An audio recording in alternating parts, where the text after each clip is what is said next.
FDA의 승인 허가를 받은 약만 판매하는 정부.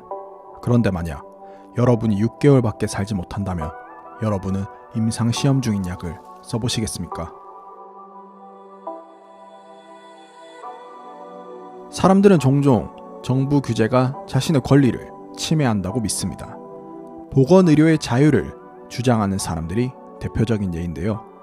이들은 누구나 원하는 치료를 선택할 권리가 있고 자기 몸속에 무엇을 주입할지 자신이 통제할 수 있어야 하며 정부가 이 문제에 대해 간섭하면 안 된다고 주장합니다. 2018년 5월 30일 미국 38개 주에서 시도할 권리 법안이 연방법으로 합법화되었습니다. 이 법은 시한부 환자가 임상시험 중인 의약품에 대해 치료를 받아볼 수 있는 권리를 보장하는 법인데요. 해당 치료제는 FDA 승인 단계 중 임상 1단계를 통과하면 됩니다. 하지만 암 연구자이자 의사인 데이비드 고르스키와 변호사 잔 벨러미는 이 법안에 대해 다음과 같은 문제점을 지적했습니다. 이 법안으로 인해 비양심적인 제약회사들은 전통적인 임상시험과 FDA 평가 과정을 모두 건너뛸 것이라 우려했습니다. 환자 스스로가 결정할 권리를 뜻하는 자율성.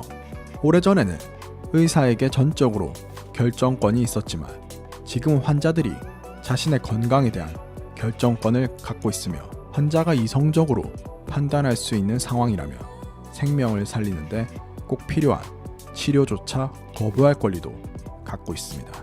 치료에 대한 동의는 충분한 정보가 필히 제공되어야 합니다. 즉, 환자는 진단 내용에 의해 제안받은 치료의 효과, 치료의 위험과 이익, 치료를 받지 않을 때의 결과, 선택 가능한 다른 대안적 치료 등 충분한 정보를 알아야 합니다. 하지만 현실에서는 사전 동의가 항상 지켜지는 것은 아닙니다. 의사가 모든 사항을 환자에게 상세히 설명하는 것과 환자가 그 모든 것을 이해하는 데는 현실적 어려움이 있기 때문이죠. 그래서 의사들은 특정 사실만 언급하고 환자들은 대개 읽지도 않고 사전 동의서에 서명을 하는 것입니다.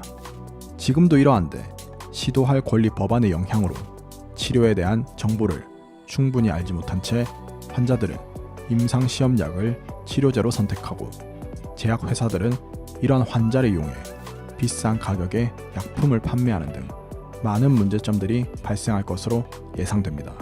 췌장암 임상시험에서 곤잘레스 요법을 받은 환자의 생존율은 4.3개월, 반면 표준적인 치료를 받은 환자의 평균 생존율은 14개월, 거기다가 더 높은 삶의 질을 보장했습니다.